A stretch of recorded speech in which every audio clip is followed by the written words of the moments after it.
তারা বলে যে আমার শ্বশুরবাড়ির লোকেরা খুশি মনে দেয়।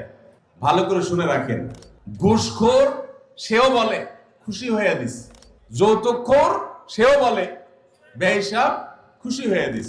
এই সমস্ত ভিখারীদেরকে ধরে ধরে আস-সুন্নাহ ফাউন্ডেশন ইফতার প্রজেক্টের জন্য পাঠিয়ে দিবেন। ভাইরা আমার, আমাদের সমাজে বহুল প্রচলিত বহুল প্রতিষ্ঠিত কুসংস্কারগুলোর মধ্যে থেকে একটি হলো এটি, মেয়ের বাবার বাড়ি থেকে রমজান আসলে ইফতারের বিভিন্ন আইটেমের জন্য ছেলে, ছেলের মা, ছেলের বাবা, ছেলের গোষ্ঠী, ছেলের বিভিন্ন মহিলারা ওই ফ্যামিলির তারা অপেক্ষায় থাকে। আল্লাহর জমিনে যদি 10টা নিকৃষ্টতম ছোট লোকই থাকে তার একটা হলো এইটা। যুবক ভাইরা, কোন যুবক হাত তুলে বলতে পারবেন যে আমার শ্বশুরবাড়ি থেকে রমজান উপলক্ষে এরকম কোন ভিক্ষাবৃত্তি আমরা করতে দেই নাই? বলতে পারবেন কেউ? দেখি কার কার বউকে পাঠাবো আছে, হাত তোলেন। হয় নাই যাদের। বাবাজি আপনি হাত তুলছেন, আপনাদের আমল তো এগুলো ছিলই না, আপনি হুদাই ক্রেডিট নিচ্ছেন কেন? এগুলো তো নতুন, আমাদের দেশে নতুন ফিতনা শুরু হয়েছে। এই দাঁড়িয়েলা ভাই, আপনি হাত তুলছেন কি বুঝা? বলেন বলেন কি বুঝে হাত তুললেন? আপনার শ্বশুরবাড়ি থেকে ইফতার আসে নাই? গরিব তারা, মানে কারণ কি? ভাইয়েরা আমার, এদেশ থেকে যৌতুককে ওলামায়ে কেরাম মিম্বর থেকে, মাহফিলের মঞ্চ থেকে ঝেঁটিয়ে বিদায় করেছেন, আলহামদুলিল্লাহ। যৌতুকের অভিশাপ থেকে এদেশকে মুক্ত করেছেন ওলামায়ে কেরাম। এক চিঠি আবেদন এদেশের ওলামায়ে কেরামের এই কাজটা। যৌতুক চলে গেলে কি হবে? ইফতারের নামে যৌতুক এখনো বাকি আছে, এইটা আমাদের দূর করতে হবে কি হবে না?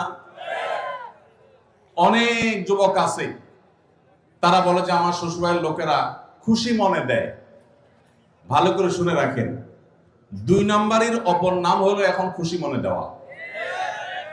ঘুষখোর সেও বলে খুশি হয়ে দিস, যৌতুকখোর সেও বলে বেহিসাব খুশি হয়ে দিস। শুধু খুশি হয়ে না, জোর করেও দেয়।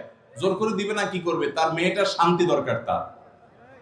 আপনি যদি বাপের বেটা হয়ে থাকেন, মুসলমানের সন্তান হয়ে থাকেন, বিনয়ের সাথে শাশুড়িকে বলবেন, শ্বশুরকে বলবেন কোনো কিচ্ছু আমার এখানে পাঠাবেন না, পাঠালে আমি মনে কষ্ট পাবো, উল্টা পারলে আমি দিব।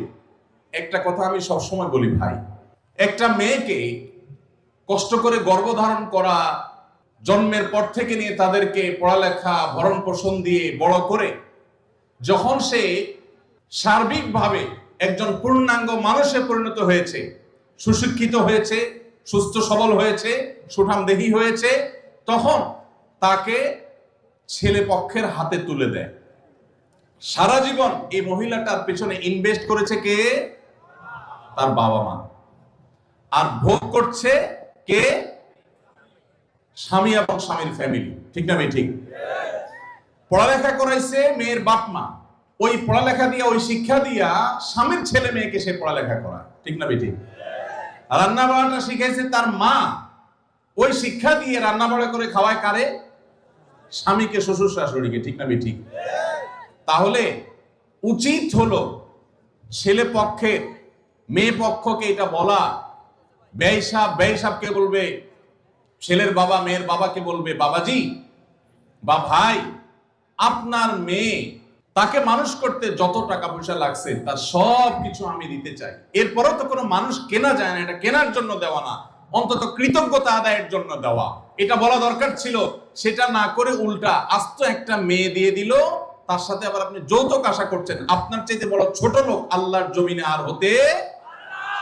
এই সমস্ত ভিখারীদেরকে ধরে ধরে আস-সুন্নাহ ফাউন্ডেশন ইফতার প্রজেক্টের জন্য পাঠিয়ে দিবেন। আপনাদের এই মাঠেও ইফতার বিতরণ হয়। যাদের শ্বশুর বাড়ি থেকে ইফতারের দরকার হয়, এদের সবাইকে আমাদের ওখানে পাঠিয়ে দিবেন। কথা বুঝে আসছে? এখন এরপর থেকে হুদাই যায় আমাদের ওখানে সিরিয়াল ধরবে। সিরিয়াল ধরলে সবাই ইফতার পাবে। শর্ত হলো সে প্রকাশ্যে ঘোষণা দিবে, আমি শ্বশুর বাড়ি থেকে ইফতার প্রত্যাশী ছিলাম, কিন্তু সেখান থেকে ইফতার পাওয়ার কোনো ক্ষীণতম সম্ভাবনা না থাকায় আমি নিরুপায় হয়ে এখন আস-সুন্নাহ ফাউন্ডেশনের দ্বারস্থ হয়েছি।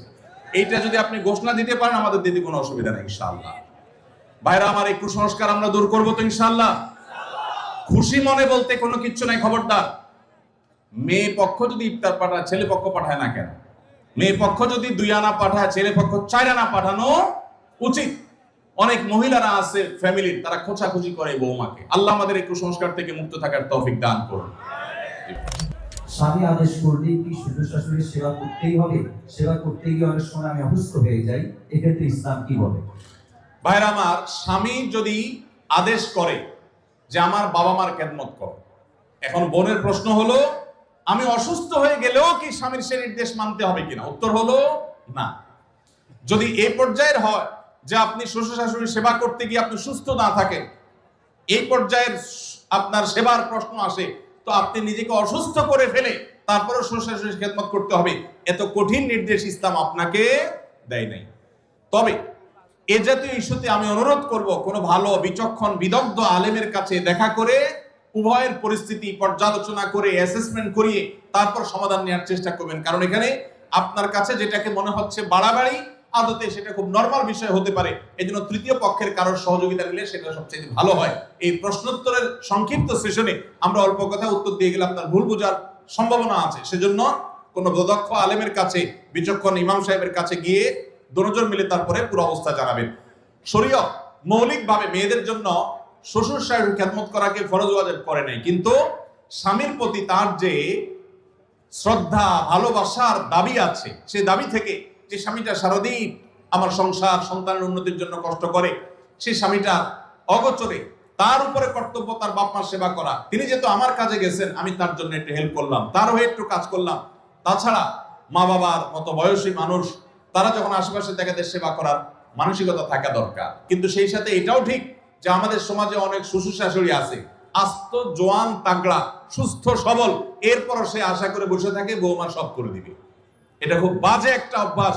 অনেক শ্বশুর শাশুড়ি আছে তারা মনে করে বৌমা ঘরে আসছে মানে হলো কাজের মেয়ে ঘরে আসছে, অতএব আমাদের এটা বাই ডিফল্ট পাওনা হয়ে গেছে। এটা খুবই বাজে একটা উদাহরণ। শ্বশুর শাশুড়িদেরও আল্লাহর কাছে বিচার আছে, তারা জুলুম করলে, সীমা লঙ্ঘন করলে তাদেরও দায় আল্লাহ তাআলার কাছে থাকবে। নিজের মেয়েটা তাকে দিয়ে কোনো কাজ করায় না, আরেক ঘরের মেয়ে আসছে তাকে দিয়ে সারাদিন গাদা খাটনি করা, এটা জুলুম। অতএব জুলুমও করা যাবে না। আবার বোনরা শ্বশুর শাশুড়িদেরকে ইগনোরও করবেন না। আল্লাহ তাআলা আমাদেরকে আল্লাহর নির্দেশকে যথাযোগ্যভাবে মানার তৌফিক দান করুন।